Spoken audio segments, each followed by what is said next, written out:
Hola a todos y bienvenidos a un nuevo vídeo del canal de esta serie que estamos haciendo sobre Los silencios de Leticia, ese libro que ha escrito Jaime Peñafiel y que acaba de salir. Tenéis los primeros capítulos, que como ya sabéis, en una lista de reproducción que os he puesto para quien quiera solo ver esos vídeos y os lo hayáis perdido. En el primer vídeo lógicamente tenéis la introducción y un par de capítulos, y en este vamos a hablar sobre más capítulos. Concretamente vamos a llegar al capítulo número 8, donde nos cuenta algunas cosas Jaime Peñafiel que no conocíamos, porque sí que es verdad que lo que hemos podido ver en esos dos primeros capítulos pues son cosas que la gran mayoría seguro que conocíais. Tranquilos, porque más adelante vais a escuchar cosas que no sabíais. Espero que os esté gustando, así me lo estáis haciendo saber en comentarios. Mil gracias por todos esos comentarios en este gran recibimiento de algo nuevo en el canal. Así que sin más dilación, vamos con esos capítulos que sé que estáis ansiosos. Tercer capítulo titulado Nadie lo sabía, y aquí entramos en cómo habla Jaime Peñafiel de todo lo que conoce él sobre la familia de Leticia y los enfados monumentales y las prohibiciones y amenazas que Leticia les profería una y otra vez. Como comienza el capítulo, visto con perspectiva, me atrevería a asegurar que nadie sabía, ni siquiera sus padres, que Leticia Ortiz se iba a convertir en princesa de Asturias. Así es como comienza el capítulo, un comentario que hizo su propio primo David Rocasolano, que ya sabéis que escribió ese libro donde habla mucho sobre quién es realmente Leticia Ortiz, que si queréis que analicemos ese libro, me lo dejéis en comentarios y así lo haremos. Lo cierto es que Leticia ya había empezado a volverse un poco recelosa y reservada, así es como lo han contado todos, principalmente su primo.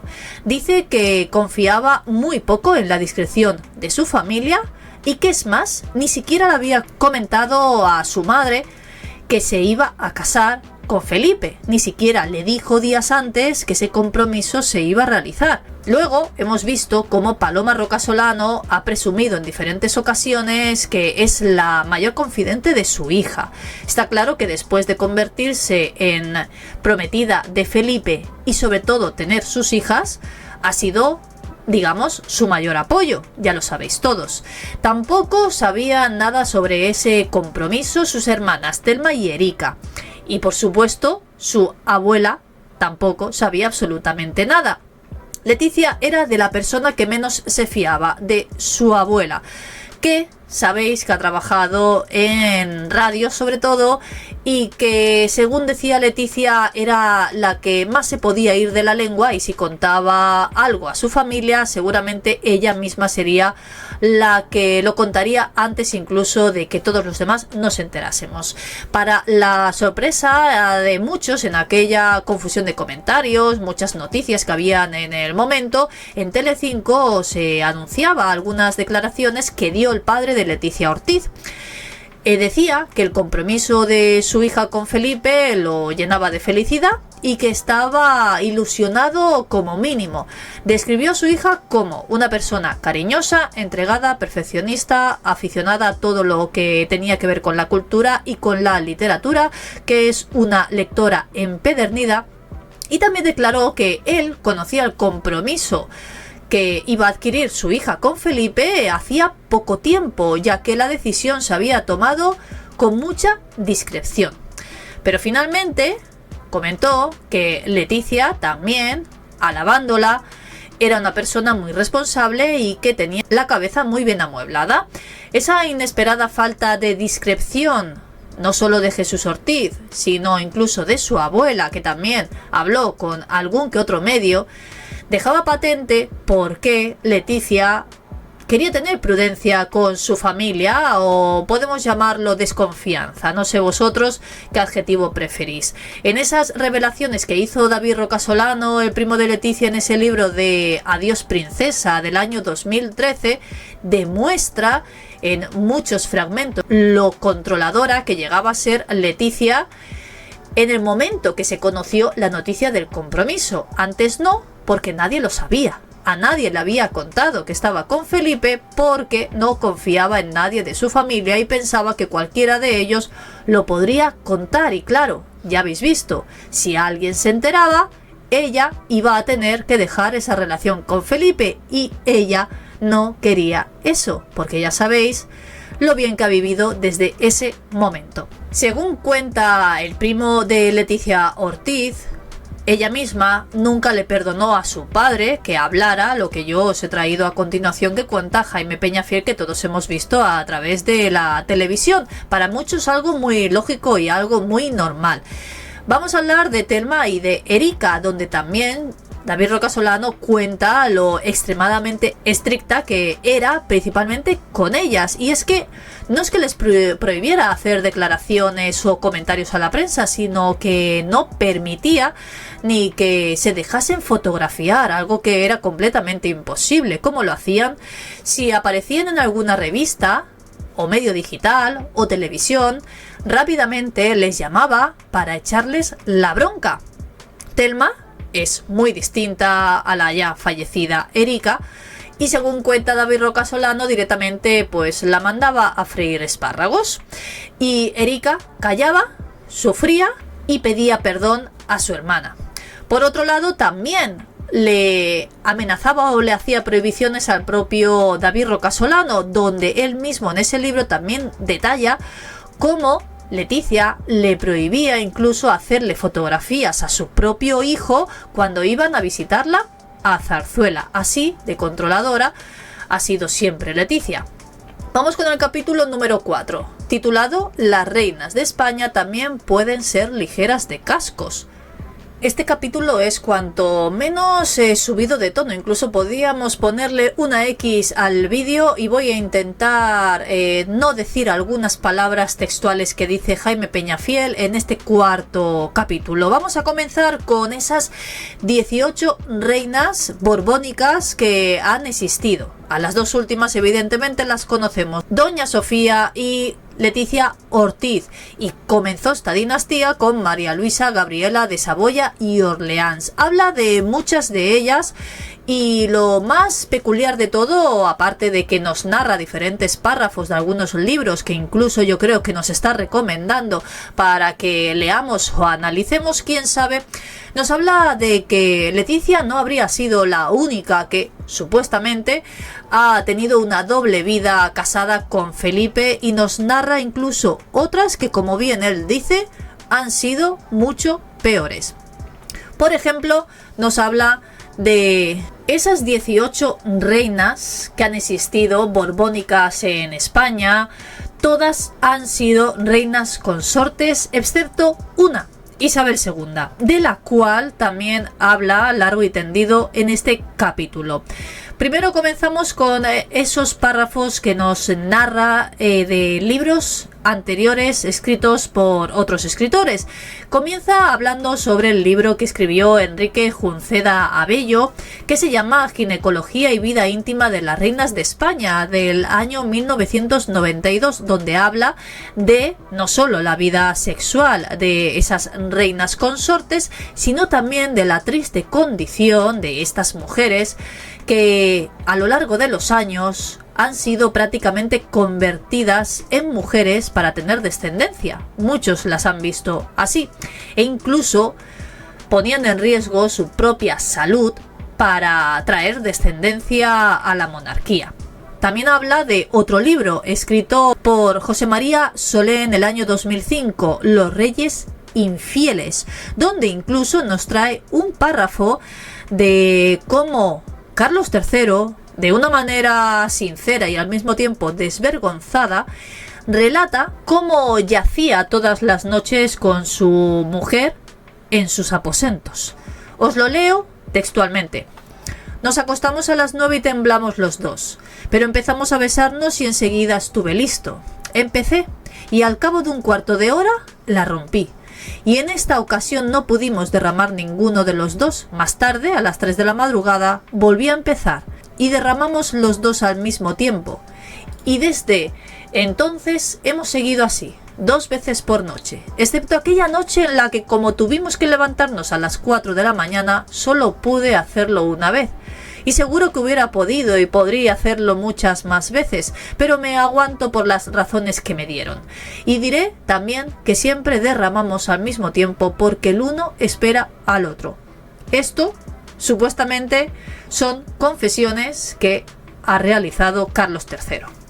También hablan sobre una indignación de otro rey, Carlos IV, que en una conversación con su hijo Fernando VII, incluso su padre llegó a decirle claramente que el hecho de que una mujer sea reina consorte o princesa no quiere decir que no pueda ser una mujer infiel. Y cito también textualmente esa supuesta conversación que viene en parte de ese libro. Celebro casarme con alguien que nunca podrá engañarme ni cometer adulterio. Esto es lo que se supone que le decía el hijo al padre, o sea, Fernando VII a Carlos IV. Porque soy un príncipe y por lo tanto diferente a los demás hombres que no pueden casarse con princesas, sino con vulgares y corrientes mujeres que les engañen, dando a entender que como él tenía el privilegio de casarse con una mujer que iba a ser princesa y después reina, tenía mucha más suerte que el resto de los hombres que se iban a casar con mujeres normales y corrientes, dando a entender de que todas ellas son desleales. Y entonces es su padre el que no pudo dominarse, se limitó a mirarlo con bastante tristeza para decirle: hijo mío, pero qué imbécil eres. Las princesas y las reinas también pueden ser ya sabes lo que sigue. Después resultaría que finalmente Fernando VII tuvo una gran desgracia, porque la que era su mujer fue una de las más según este libro, que ha existido en toda la historia de la monarquía española. En esa relación de amantes que tuvo su mujer, hay muchos hombres que se pueden decir con nombre y apellido: Ruiz de Arana, Puigmoltó, Miguel Tenorio, Tirso Obregón, Carlos Manfori, José Ramiro de la Puente y José Antal, y quizá otros que nos han conocido, quién sabe. Y al final de este cuarto capítulo habla sobre Isabel II, esa reina que después de algunas historias de tono menor tuvo como primer amante a un guapo y ambicioso militar, que incluso nos dan el nombre, Francisco Serrano y Domínguez, del que además se enamoró por completo según cuentan, y al que además en público no se privaba de hacerle mimos, incluso estando su propio marido delante, y lo llamaba el general bonito. Estaba, según ellos, tan enamorada de él que incluso se dejaba llevar por el deseo, demostrando que le daba todo absolutamente igual. Pasaba por encima de rumores, de especulaciones, incluso de murmullos que pudieran escuchar, queriendo solamente estar al lado de el que parece ser que era su amante.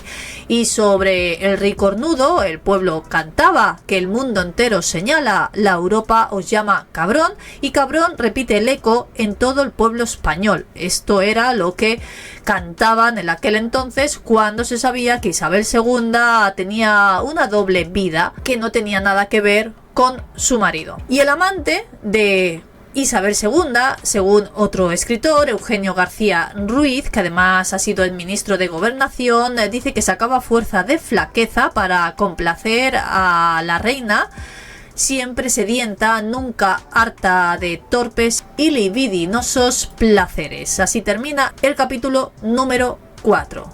Capítulo número 5. Que se titula Mi entrevista con la reina Victoria Eugenia. En este capítulo tampoco me voy a centrar mucho, puesto que, como estáis viendo, el título lo dice todo. Es una entrevista que Jaime Peñafiel le hace a la que en ese entonces era la reina consorte Victoria Eugenia, y que incluso tuvo que exiliarse de Suiza. Allí es donde la visitó el 15 de abril de 1969, tan solo 30 días antes de que ella falleciera.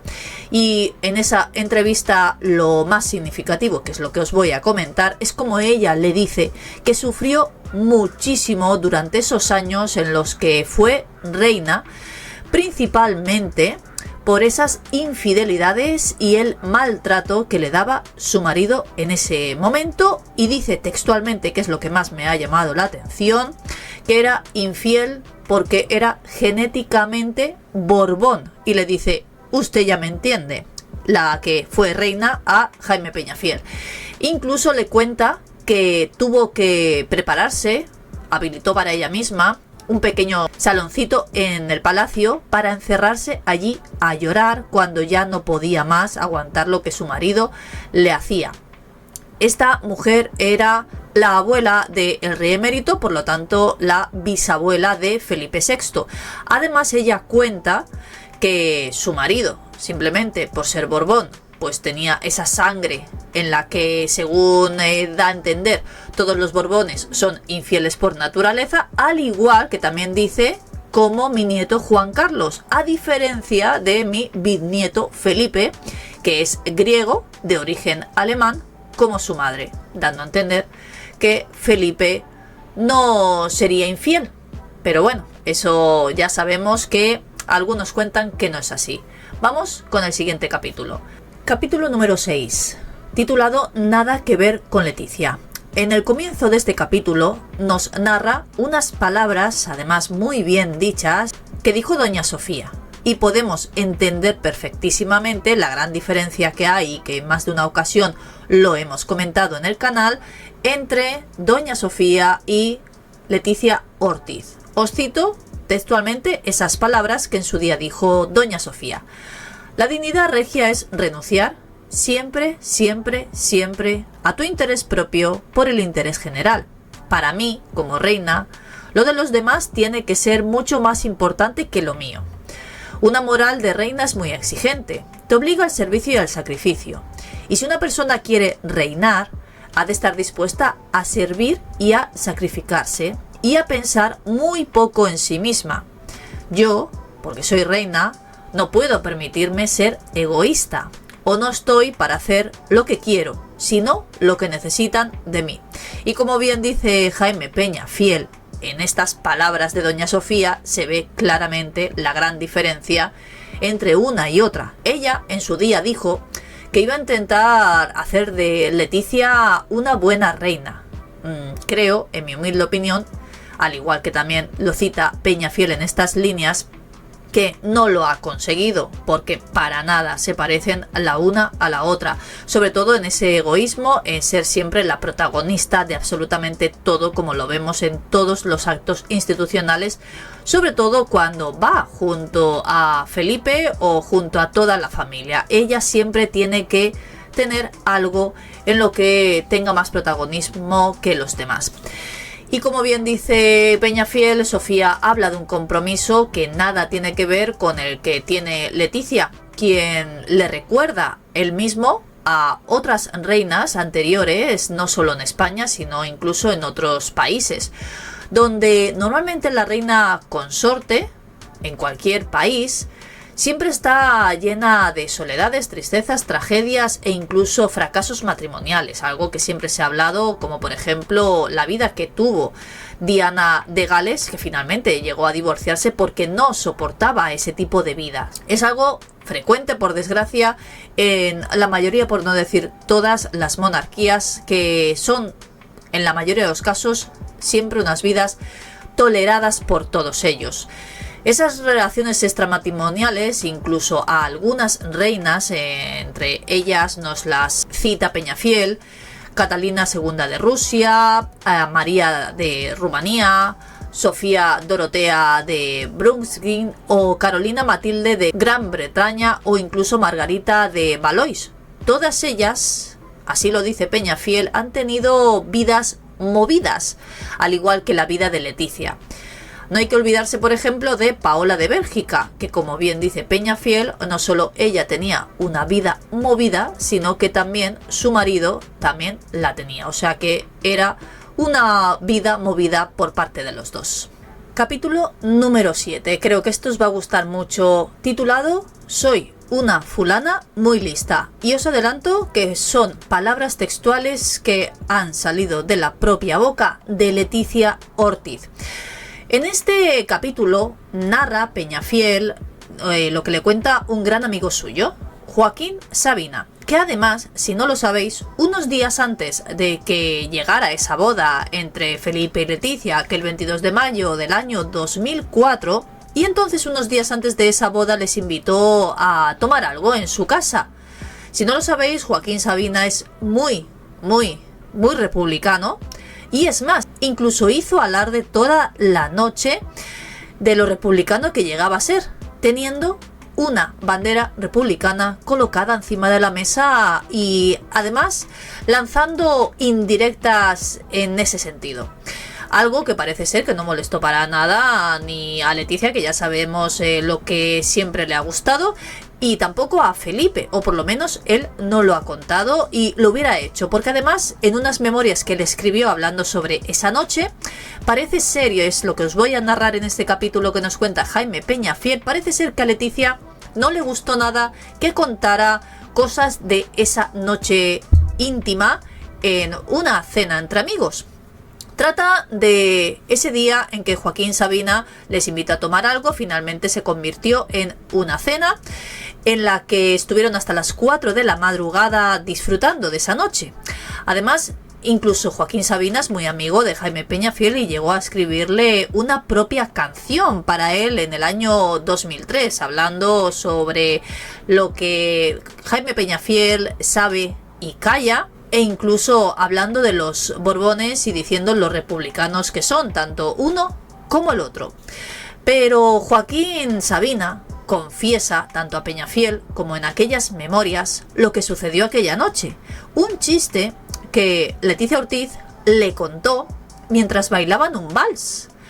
Una situación que fue un poco surrealista. En esa cena estaban Joaquín Sabina junto con su novia, Felipe y Leticia, que en ese entonces ya eran prometidos, faltaban días para que llegara ese ansiado día del enlace, y también estaban la hija de la infanta Pilar, Simoneta Gómez Acebo, junto el que en ese entonces era su marido, José Miguel Fernández Sastrón, que también es cantautor.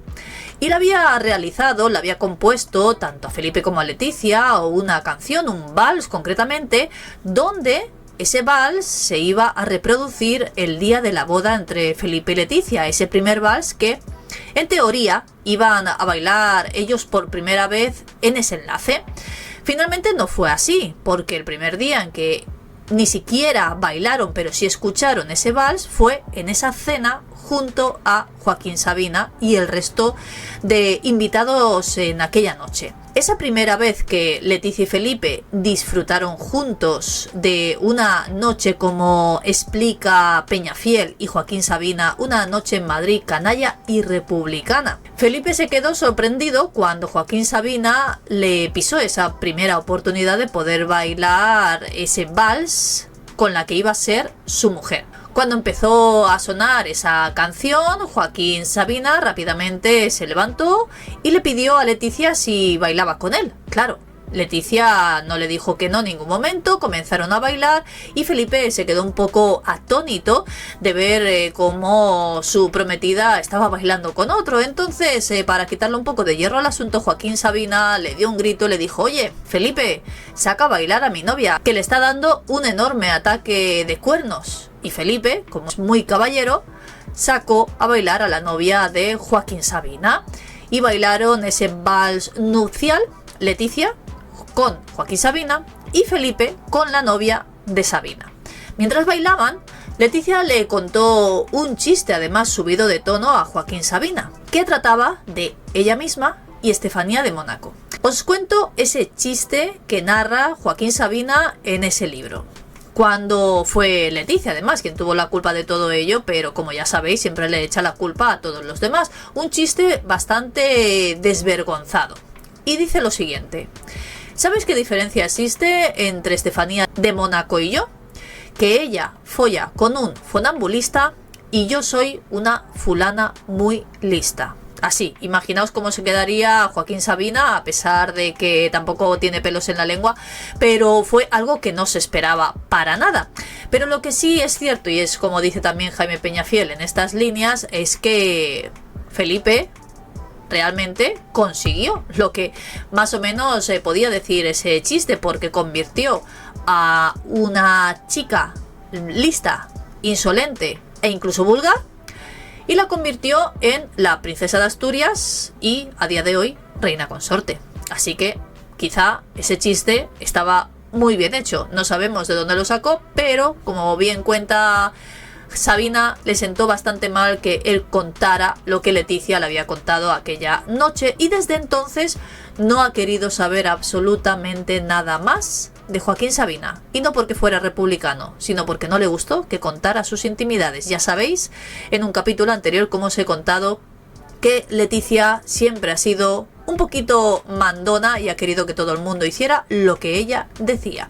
Y hasta aquí estos nuevos capítulos de este libro de Jaime Peñafiel, que sé que os están gustando mucho, así que mil gracias por estar pendientes a ellos, y continuaremos seguramente conociendo más cositas sobre todo esto. De momento sí que es verdad que estos capítulos son un poco de lo que muchos ya conocíamos, y no sé a vosotros qué os está pareciendo, pero ya os adelanto que yo, que me he leído bastante más, estar atentos porque los próximos sé que os van a gustar más todavía, porque trae cosas que no conocemos. Me podéis dejar todas vuestras opiniones, comentarios y me gustas, y nos vemos en el próximo vídeo o la próxima serie.